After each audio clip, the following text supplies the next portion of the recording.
নমস্কার, রাধে রাধে বন্ধুরা, কেমন আছো সবাই? আশা করি সবাই ভালো আছো আর অনেক অনেক সুস্থ আছো। আমার নতুন একটি ব্লগে তোমাদের আবারও সবাইকে স্বাগত। এসেছি বাপের বাড়িতে। তো এখানে এসে ভেবেছিলাম চল একটু বাজারে যাই, তো ওনাকে বাড়িতে রেখে এসেছি, মার কাছে খাইয়ে দিয়ে ও দিব্যি খেলাধুলা করছে, ওতে সমস্যা নেই। তো তারপর দেখো, যাওয়ার পথেই মানে কাজ আমাদের কোনো কিছুই হলো না। তো সেই জন্য ভাবলাম তাড়াতাড়ি যখন চলে এসেছি তখন এই ফুলগুলো নিয়ে যাই। তো যেই কথা সেই কাজ, এখানে ছোট্ট একটু ঘাট মতো ছিল, তো সেখানে আমি নেমে পড়েছি এই ফুলগুলো তোলার জন্য। তোমরা কি কেউ জানো এই ফুলগুলোর নাম কি? অবশ্যই যদি জেনে থাকো তাহলে আমাকে অবশ্যই কমেন্টে জানাবে এই ফুলগুলোর নাম কি। তো যাই হোক, আমার ফুল তোলা হয়ে গেছে। এবার একটু যদিও ভয়ঙ্কর জায়গা, মানে প্রচুর গাছপালা, এখানে সাপ খুব থাকতেই পারে, মানে থাকতেই পারে বলতে কি থাকে এখানে। আর এই দেখো এই ফুলটার পাপড়িগুলো সব পড়ে গেছে। আর এই দেখো হচ্ছে ফুল, কতগুলো ফুল তুলেছি। এই দেখো, বলো তো এই ফুলটার নাম কি? তো তোমরা যদি কেউ জেনে থাকো অবশ্যই আমাকে জানাবে।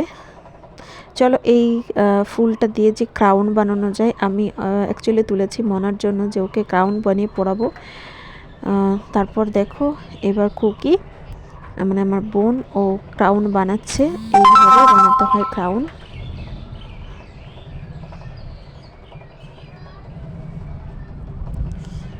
একটা একটা করে ফুল নিয়ে জাস্ট পেঁচিয়ে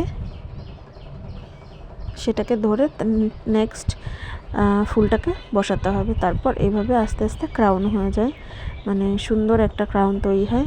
তো ভেবেছিলাম বাড়িতে গিয়ে মোনাকে পরাবো, জানি না কতটা কি করতে পারবো। তো তারপর দেখো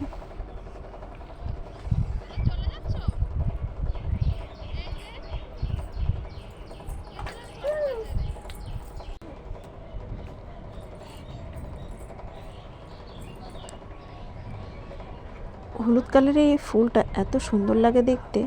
আর বিশেষ করে নদীর ঘাটে কিংবা পুকুর পাড়ে এই ফুলগুলো বেশি হয়, বেশি দেখতে পাওয়া যায়। আর ফুটে থাকলে বেশ সুন্দর লাগে, মানে খুবই সুন্দর লাগে মনে হয়। না, তোর সাথে আমার কোনো কথা নেই। না, দোল নেই।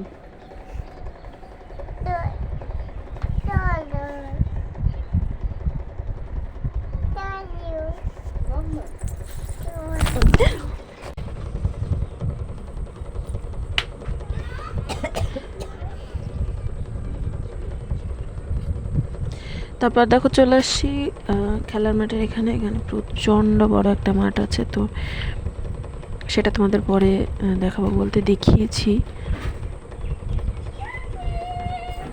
একটা লাইভ করা ছিল, সেই লাইভটার মাঝখানে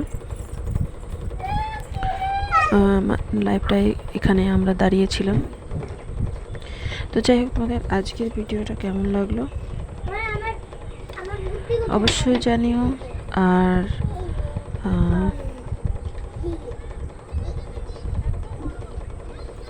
এই দেখো হয়েই গেছে ক্রাউনটা বানানো।